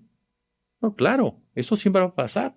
La pregunta es si ese que te sustituye realmente es un personaje clave o no. Y concluyo con este punto. Cuando cae el famoso cártel de Guadalajara, es el cártel de Juárez el que asume la popularidad, digámoslo así. Sí, por ahí el cártel de Tijuana, apoyado por Ernesto Rufo, pero el nacional, digamos de esta forma, era el cártel de Juárez. Y entonces ya no es el jefe de jefes el personaje. Ya no es el galán de galanes con Caro Quintero. Ya no es el viejo sabio de Neto Fonseca, no. Ahora es el señor de los cielos. Y de verdad vamos a creer que vas a meter una flotilla de aviones a Estados Unidos sin que Estados Unidos sepa lo que estás haciendo. Eso no es así. Es un personaje creado. No que no exista, sino que lo que voy es que lo sobredimensionan para esconder realmente lo que está pasando en ese aspecto. Y para evitar hablar del problema real, una violencia militarista, una violencia brutal, un lavado de dinero a los verdaderos, gente que tiene la lana, porque ese es otro punto. ¿Quién rescató al mundo en el 2008? El dinero del narcotráfico. Y no fue el Mencho o el Mayo o el Chapo llegando a los bancos a decir, oye, vamos a lavar la lana. No. Fueron las empresas legales que lavan dinero metidas en el tema de las drogas quienes utilizan el sistema global financiero, que aparte todos lo saben muy bien, y que los grandes bancos, los megabancos participan. ¿Por qué? Porque tú necesitas, para articular esto que mencionabas, necesitas dos aspectos fundamentales. Uno, el financiero, y solamente los megabancos pueden hacer todo ese proceso, fondos de inversión, incluso casas de valores. Y el otro, las agencias norteamericanas, que son las que realmente tienen la capacidad para poder coordinar toda esa literatura, toda esa narrativa y toda esa violencia, ¿no? Fíjate que estás desarrollando un tema que me parece muy relevante, que es la construcción, la creación y la construcción, la confección y la instrumentalización de un personaje que se sabe perfectamente que no es el líder, sino que es un personaje dispensable. Me recuerda, por supuesto, con sus particularidades y con su distancia, a todos estos comunicadores que están detrás de un micrófono y que en realidad no son ellos los personajes que dicen no le haga caso a un secretario de salud, a un subsecretario, no haga esto, no haga, sino que hay alguien detrás imponiéndoles ese guión. Yo me pregunto, por ejemplo, si los grandes líderes del narcotráfico, no estos personajes creados y aprovechados, sino los auténticos personajes, los que mueven los hilos, no estarán estudiando un poco de sociología y dirán, nos ha gustado la historia de Chucho el Roto. Por ejemplo. Por ejemplo, ¿no? Nos gusta estas similitudes que tú pones en la mesa y que me parecen la mar de interesantes. Sí, bueno, el Chapo Guzmán, ¿cuándo cae? ¿Cuándo cae de a de veras? Cae de manera humana, enamorado, con unas cartas que le mandó a alguien de la farándula. Es un asunto que para serie. ¿sí? Para una serie. Y que no lo podrías creer. Y dices, bueno, pues un personaje con las características que le han atribuido, no pudiera, no es verosímil que estuviera en esas condiciones, en un automóvil con un solo sujeto, cuando nos han vendido la idea de que hay todo un ejército acompañándolo. Entonces, la pregunta que yo te planteo, ya que vas por ese camino, ¿quién está realmente detrás del negocio de las drogas, detrás del narcotráfico? Mira, nada más para complementar el comentario que haces, si me lo permites, el Mayo Zambada. El Mayo Zambada nos dijeron durante décadas que era inaccesible. Hay una sola grabación según de su voz. Una sola. Cuando le habla a su hijo para avisarle que va a declarar en contra del Chapo y el Mayo le contesta, haz lo que tengas que hacer. Es la única grabación supuestamente que se conoce de su voz. y de verdad, perdón que lo diga así tan coloquial, pero neta se metió un cuarto oscuro. O sea, el narcotraficante supuestamente más experimentado, de mayor colmillo, llega un chaval como ese Joaquín Guzmán López, que aparte es su rival, le se mete a ese cuarto que está oscuro, no sabes qué hay, y te metes.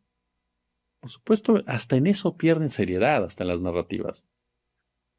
Ahorita lo que mencionas, mira, para mí es muy claro quién está. Para mí el que es quien maneja el narcotráfico, quien creó el narcotráfico, es Occidente. Y no estoy dando una versión general. No, a lo que y voy desglosándola. Me voy rápidamente con lo que son las guerras del opio. En las guerras del opio, Inglaterra utiliza esta droga para atacar literalmente a China. Genera un nivel de adicción en China importantísimo. China, cuando se da cuenta, decide prohibir el opio. Y ese es el pretexto que utiliza Inglaterra para atacar a China y boicotear todo el aspecto comercial de lo que era entonces la hegemonía compuesta por Bangladesh, la India y China. La guerra del opio sirvió ¿para qué? Para derrotar a China y que Occidente tomara el control de la hegemonía mundial. Así se construyó Occidente, con drogas y con guerra. Y fue Inglaterra la que lo llevó a cabo. Estados Unidos lo aprendió muy bien. Estados Unidos es el gran jefe de jefes. Estados Unidos es el gran instrumentalizador del mercado de las drogas. Y hay muchos ejemplos al respecto. Nos podemos ir simplemente para no hacer una historia tan larga. Afganistán. Afganistán entran, invaden, bombardean. Afganistán tiene gas. Y de repente Afganistán se convierte en uno de los principales productores de opio del mundo. El principal para Europa, si no me equivoco. Principal para Europa. Te vas por el lado, por ejemplo, de los Balcanes. La guerra de los Balcanes. Una brutalidad segregacionista, racial, en fin. Y de repente te topas con que en todo ese sector, aparte de que hay recursos naturales, también ya hay producción de droga. El Kuomintang, que buscaba tumbar a este Mao, se dedicaba a producir droga, también financiada por los propios Estados Unidos.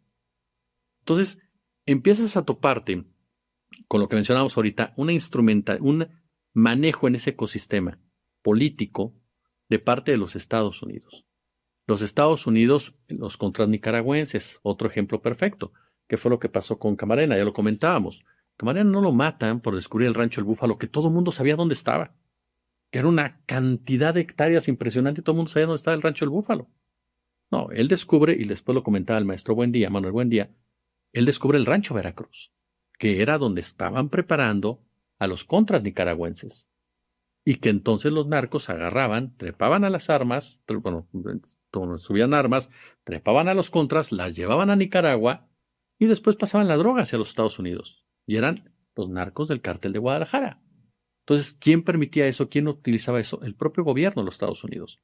Hoy por hoy, el gobierno de Estados Unidos utiliza precisamente al narcotráfico para intervenir políticamente.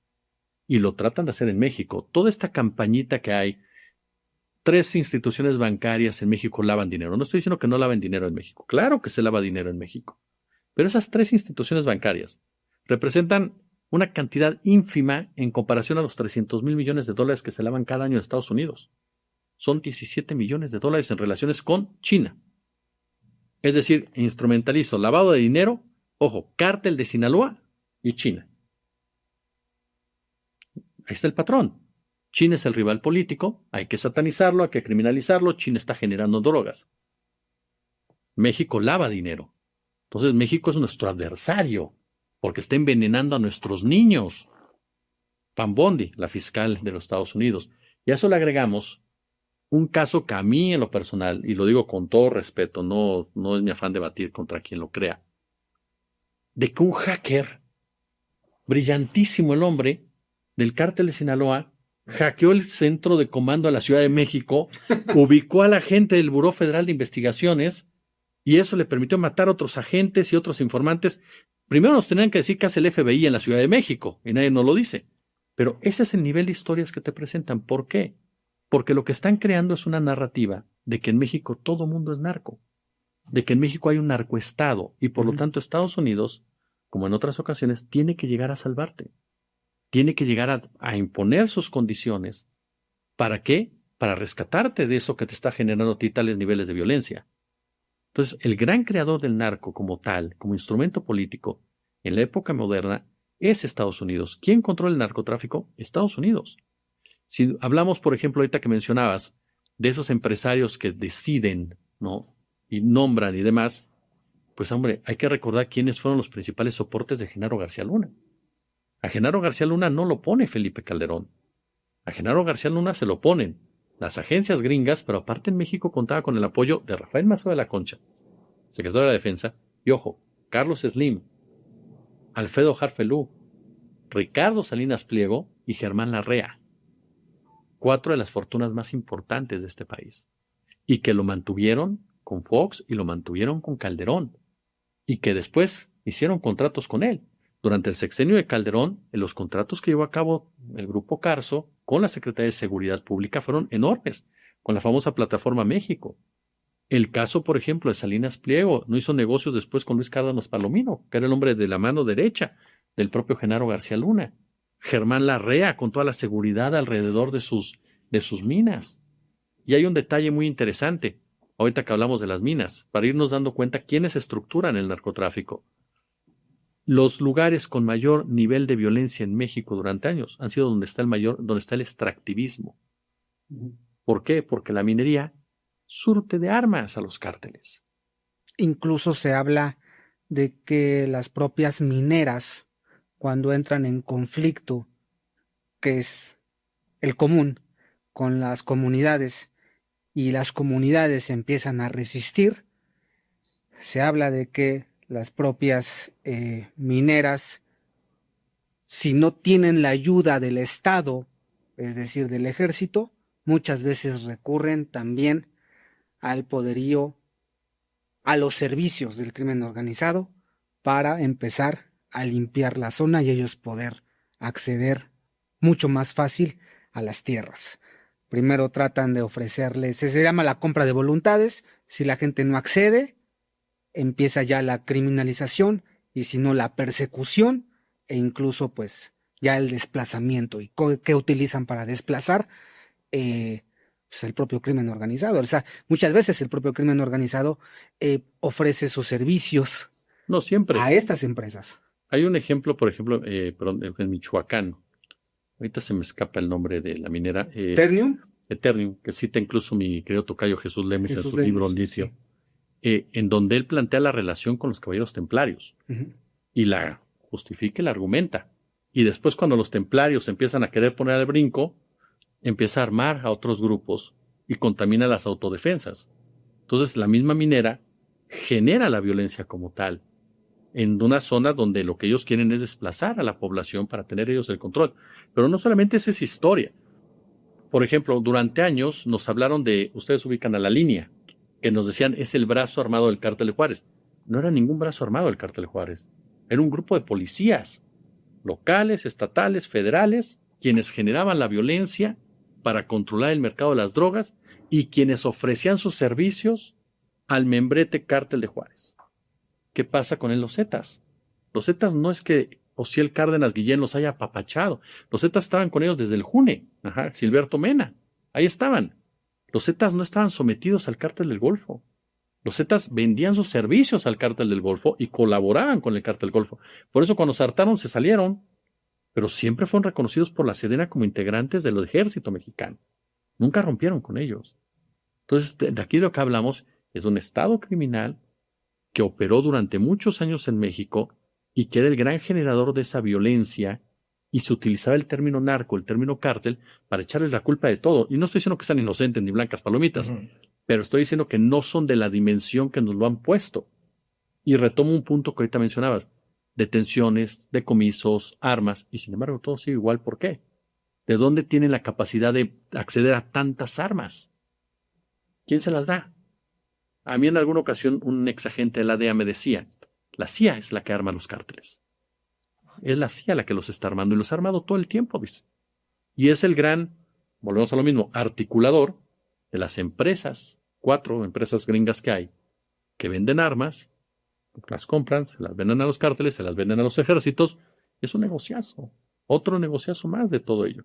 ¿Qué está en disputa en el negocio?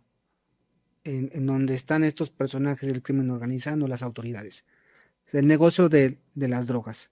¿Es un asunto de dinero o es un asunto de control?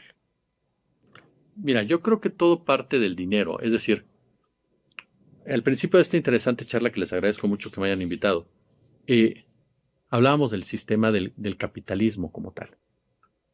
Es un sistema yo siempre he definido al capitalismo como un sistema de gobierno, no un sistema financiero. ¿Por qué? Porque se amplió de tal manera que toman decisiones políticas basadas en las cuestiones económicas. Ya no es al revés. A partir de los 70, como bien lo dijo el maestro Noam Chomsky, se perdió eso. El mundo ya no ejercía un poder político, sino que se ejercía un poder económico. Y ahí nos pasaron a molar a todos nosotros, porque el ciudadano, la ciudadana, solamente influyes a través de la política. En la economía eres un número más. Eres un número. Entonces, al ser un número, puede ser desechado en cualquier momento. Yo creo que de ahí tenemos que partir. O sea, la consolidación de un sistema económico como tal, que a partir de ahí llevan a cabo sus diferentes ramificaciones y tienen la violencia en sus diferentes grados, parte esencial de control social, que es fundamental, y control territorial. Porque no solamente es la guerra contra el narco, son las guerras que se han generado en todo el mundo. Tan solo el año pasado, 2024, fue el año más violento y con más conflictos armados desde la década de los 40. Y se da, les pongo el caso rápido, el Congo. Todo el mundo hablamos del genocidio palestino y así debe de ser. No puede quedarse callado uno ante el genocidio. Pero el mayor genocidio del mundo está en el Congo. Desde hace 30 años hay violencia interna, violencia de Estado, violencia de los países de al lado, el caso de Ruanda, que llega a acuerdos con Francia, llega a acuerdos con Inglaterra, para Ruanda robarle el oro al Congo. Y entonces llevan a cabo, pagan grupos de mercenarios todos y van y extraen el oro a punta de pistola, con violencia y todo eso, atacando a las poblaciones y demás. Y después te enteras que son empresas privadas también las que están metidas en todo eso. Y entonces se instrumentalizan a mercenarios para llevar a cabo esa violencia y después resulta que son traficantes de droga o que son delincuentes comunes, delincuentes violentos como tal. Bueno, pues hemos escuchado la primera parte de esta entrevista. Nos queda la segunda parte, todo a petición de quienes han escuchado y seguido nuestra emisión. Y bueno, aquí estamos y quedamos para la próxima semana saludando a Pascal, a Conlavi, que ha llegado aquí a dar su programación dominical. Que estén bien todos ustedes. Hasta la próxima.